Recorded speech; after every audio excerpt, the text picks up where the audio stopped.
খুলনার আলোচিত রাকিব হত্যার দায়ে প্রধান আসামি মোহাম্মদ শরীফ ও মিন্টু খানকে ফাঁসির আদেশ দিয়েছে খুলনা মহানগর দায়রা জজ আদালত।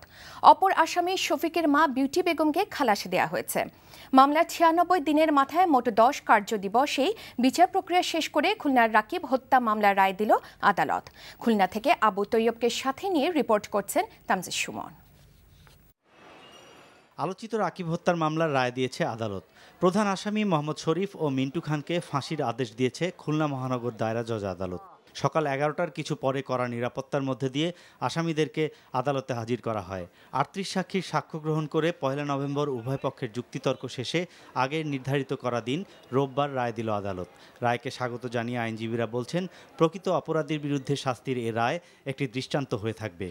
রাকিবের পরিবার বলছেন, তাদের সন্তানের মৃত্যুর শোক কিছুটা হলেও কাটিয়ে উঠতে পারবেন তারা।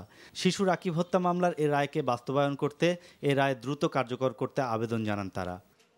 গত ৩ আগস্ট খুলনার টুটপাড়ায় নির্মম কৌশলে শিশু রাকিবের হত্যা হতবাক করে দিয়েছিল গোটা দেশের মানুষকে।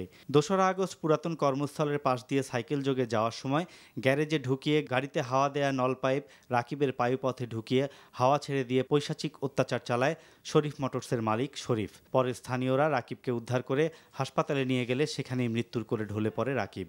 মৃত্যুর কথা ছড়িয়ে পড়লে এলাকাবাসী মোহাম্মদ শরীফ এবং মন্টু খানকে গণপিটুনি দিয়ে পুলিশে সোপর্দ করে। ঘটনার প্রতিবাদে ঝড় ওঠে গোটা খুলনা জুড়ে। আটক হয় শরীফের মা বিউটি বেগমও। পরদিন নিহত রাকিবের পিতা নুরুল আলম আটক ৩ জনের বিরুদ্ধে খুলনা থানায় হত্যা মামলা দায়ের করেন। ২৫ আগস্ট মামলার ৩ আসামিকে অভিযুক্ত করে আদালতে চার্জশিট দাখিল করেন তদন্ত কর্মকর্তা কাজী মোশতাক আহমেদ। ১১ অক্টোবর মামলার কার্যক্রম শুরুর পর মোট ১০ কার্যদিবসে এ রায় দিল আদালত। Tamjid Suman, NTV news desk.